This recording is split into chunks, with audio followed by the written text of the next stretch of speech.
अस्सलाम वालेकुम नाज़रीन, मैं हूं आपका मेज़बान अब्दुर्रहमान। हदफ में आप सब लोगों को खुशामदीद। और पाकिस्तानी हुकूमत की जानिब से तमाम पाकिस्तान के गरीब तबके के लिए बहुत ही बड़ी खुशखबरी है। वज़ीर आज़म इमरान खान ने 50 लाख घरों का वादा किया था, बिल आखिर वो पाया तकमील तक पहुंच रहा है। इस वक्त वज़ीर आज़म इमरान खान ने इस्लामाबाद में 1000 फ्लैट्स और 500 घरों का जो संगे बुनियाद रखा है वो लोगों के हैंड ओवर कर दिए गए हैं।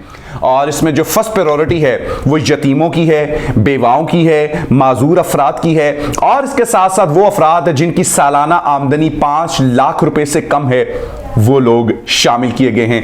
कुरानंदाजी के जरिए ये घर उनके हैंडओवर किए गए हैं। और फेक हाउसिंग सोसाइटी जो ऐलान करती हैं कि जी 10,000 माहाना किस्त दें, 5,000 माहाना किस्त दें, 2 माह बाद 3 माह बाद कब्जा आपके हवाले। और इसी चक्कर में गरीब आदमी अगर वो अपनी जिंदगी की तमाम तर जमा पूंजी एक मकान बनाने पर लगाता भी है तो ये माफिया लूट कर भाग जाता है। लेकिन प्राइम मिनिस्टर इमरान खान ने ये एक बड़ा जबरदस्त इनिशिएटिव इस वक्त लिया है जिस वक्त मुल्क मुआशी हालात से दो चार है।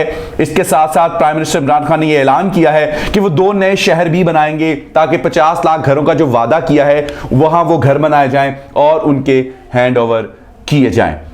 इसके साथ साथ पाकिस्तान और कुवैत के ताल्लुकात बड़े जबरदस्त मराहिल पर पहुंच चुके हैं। 10 साल से पाकिस्तानियों के लिए वीजा पाबंदियां थी जो कि उठा ली गई हैं और पाकिस्तान का मजदूर तबका अब कुवैत जाकर यानी कि खलीजी ममालिक में जाकर नौकरी कर सकता है, पैसे कमा सकता है और दोनों ममालिक अपनी बाहमी रजामंदी के साथ एक दूसरे के साथ अपने ताल्लुकात इस्तवार करने की राहों को हम मजीद हमवार करेंगे। प्राइम मिनिस्टर इमरान खान अपनी राह पर गामजन है और वो कहते हैं कि घबराना नहीं, लेकिन आवाम जल्दी में है, हम लोग बहुत जल्दी में हैं। हम सब लोगों को इस हुकूमत का साथ देना पड़ेगा चाहे किसी भी सूरत हाल में। और पॉजिटिव खबरें हुकूमत के हवाले से आजकल ना तो सोशल मीडिया चैनल पर दिखाई जाती हैं और ना ही सैटेलाइट डिफरेंट चैनल पर दिखाई जाती हैं, लेकिन हम आपको हमेशा अपडेट करते रहते हैं वो तमाम तर मराहिल से, वो तमाम तर चीज़ों के जो जिनके बारे में आपको पता होना चाहिए। इजाज़त दीजिए, अल्लाह हाफ़िज़।